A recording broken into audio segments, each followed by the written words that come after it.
Hello, beautiful people. My name is Kristen. Thank you so much for joining me to hear about the books that I have read in December.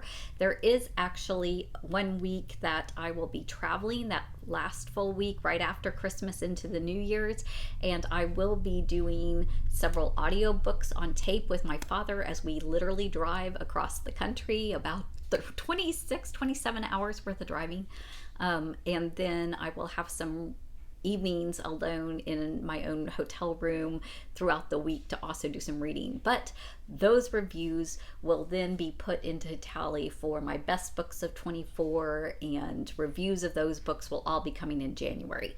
But I wanted to put out something for a significant number of really good books that I read in December. As always, I will hold them up, so if you don't have interest in a particular one, you can scroll ahead. But I will say that a couple of the ones I'm going to talk about at the end of this are 5-star really powerful reads for me, so maybe jump ahead and scroll through and make sure that you don't miss anything. So first off, I did spend some significant amount of time having my poetry books just laying around and with bookmarks, and I would just, if I had just a few minutes, just pick one up and just read just 1 or 2 poems and sit with it for a while and just experience it that way, and it was quite lovely. I started with Pocketbook of Poetry. This is multiple authors, really the most famous ones of all, the Robert Frosts and the Walt Whitmans. I really did come across several that I kind of knew of authors, but not necessarily as familiar with their poetry. One of those was Lord Byron, which I had heard that name, but not really familiar with his work. And this particular poem just really struck my fancy, so I wanted to share it with you. It says, "So we'll go no more a roving. So we'll go no more a roving, so late into the night, though the heart be still as loving, and the moon be still as bright. For the sword outwears its sheath, and the soul wears out the breast, and the heart must pause to breathe, and love itself have rest.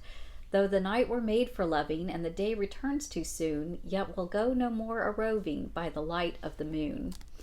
And I just was really struck by that, about this celebration of the pause, just like that deep breath, that kind of significant time of it's okay to take a break or to take a rest. And that just really spoke to my kind of soul, so I really like that one. It also did have The Road Less Traveled by Robert Frost, so I had this beautiful book of all of his poems, and I read them, all the ones that are in here. This is not a complete collection, but all the ones that are in here. And when I read The Road Less Traveled, which of course you've even studied in school, you kind of grow up with it, but I read it and it just was so emotional. I just started crying, y'all. I just think it's such a lovely, lovely poem. Just like, you cannot do everything in life. You can't have everything. You don't get all your wishes. And there's always part of what would have happened or what is the unknown. But then just wrapping your brain around hoping that the roads that we've chosen are the right ones for us, and we make the most of those roads. And I just thought that was so beautiful. I then was reading William Morris' News from Nowhere.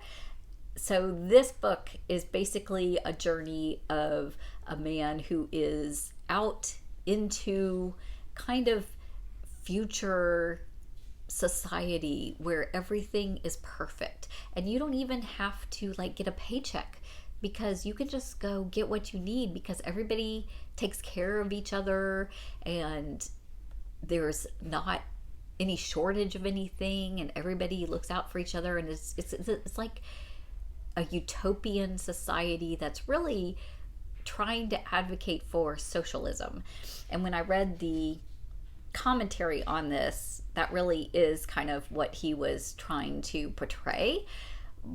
And I'm interested in those ideas or those thoughts, but the way that it was happening in this book, unless sin nature, unless people's own selfishness were to go away, that will never happen. So unfortunately, we do have, our human sides and our self-serving sides that are not going to always allow everything to be looking out for one another. That's just the way it is. Even the best of us will have our days where we are just really, need to be selfish, for that matter. We need some self-care. So I enjoyed the thought process and getting to know this book. If you're interested in that kind of social commentary, this is, I think, a very well-known classic in that regard. But it's not really solutions to creating that kind of society, in my humble opinion. I also really wanted to talk about this book, The History of Mr. Polly. It's H.G. Wells. So I thought that this was going to be, I knew it wasn't sci-fi. I knew this was one of the ones that is not directly sci-fi, but I was thinking this was going to still have some kind of creepy element or something a little supernatural or whatever about society life. But really, this is billed even as a comic novel. And there were a couple times I smiled because there was goofiness or silliness of the characters, but it is not, I did not laugh out loud. This is not comedy to me. Maybe back in the day it was written, but the truth is Mr. Polly was very obsessed with seeking out this perfect life for himself that he thought he should have, and he never quite got there. Things would fall apart, which is kind of the comedy. It's kind of like that Home Alone comedy, I call it, where all the bad things are happening to the people breaking in, and that's what's so funny about it. So all, the bad things keep happening to Mr. Polly, and that's, you're supposed to be kind of laughing at him, but really it's sad because he's miserable to even contemplate whether or not he wants to live and continue living even. And so it's really kind of this dark side of, to be or not to be, Hamlet style, and I won't give any spoilers to how this progresses, but I overall, I felt like if this is comedy, it's dark comedy. So this would be a great recommendation that I'll probably re-suggest for Miserable May. I do think this cover is lovely, and I'm going to keep this book because I really am a fan of H.G. Wells, but I don't think this book worked for me. I thought it was kind of boring in the sense of it didn't really have anything of interest, and it was riding along with a man who's just cranky and disillusioned, and it made me wonder and actually go down the rabbit hole of H.G. Wells' life, because I thought this man did not have a happy life to be writing a book like this. And sure enough, he grew up impoverished, struggling, trying very hard to try to get education. He had very subpar education, and he knew that, and he just struggled in order to educate himself, and he had to really have a lot of sacrifices to get to even the places where he wanted to go. And he had a lot of loss in his life, and he had really, really messed up relationships in his life. So I would be very interested, especially if you've read any biographies on H.G. Wells that you thought were good, leave them in the comments, because I would actually like to learn more about his life and his influences. But that is that book. So if that sounded kind of interesting, or you want to be a completionist, I would go there, but I can't really recommend that that's a book you should go out and read. I did read 3 Christmas books. I read Aunt Sass. This is P.L. Travers. This is the author who wrote Mary Poppins. There's 3 very short little stories in here that she wrote kind of as gifts to people. One of them is a character that is in Mary Poppins, and then a couple other just quirky little eccentric characters and like little backstories about who they are and an adventure they went on. And really, they're just sweet little standalone character portrayals, I would say. They're not even in-depth stories, but quite lovely. I did read The Nutcracker. I had seen the ballet several times, but just like kind of fairy tales, when you read them, they're much more detailed and drawn out and kind of have a darker side to it. So the backstory, it actually kind of, I can totally see the nods and the influence of going into the ballet. There's basically children who are in a home that has a display case, and so there's soldiers and dolls and figurines, and basically there's imaginations and late nights where they are dreaming and exploring and creating stories, and there is a Christmas Nutcracker that comes along and kind of gets swept up into all of the drama of what's going on in the bookcase. And there really are like mice in the house that are kind of the adversarial foes. And it goes into a lot more detail in the story, but still, I really thought that overall you could follow along with the ballet. And overall, I wouldn't say that if I think what I appreciate about it was parsing out what I had witnessed to the book. Like if I just read this as haven't ever seen the ballet, I don't know that I would have enjoyed this story. But when you have the two side by side, it actually is worthwhile. So that's my feedback on that. And then just for total fun, I read Krista Davis, Not a Creature Was Purring. This is a cozy mystery. There's even, every single time they mention a drink or food, the recipe is in the back. So you can actually go and fix yourself that drink or that snack or whatever it is and participate along with the characters in your book.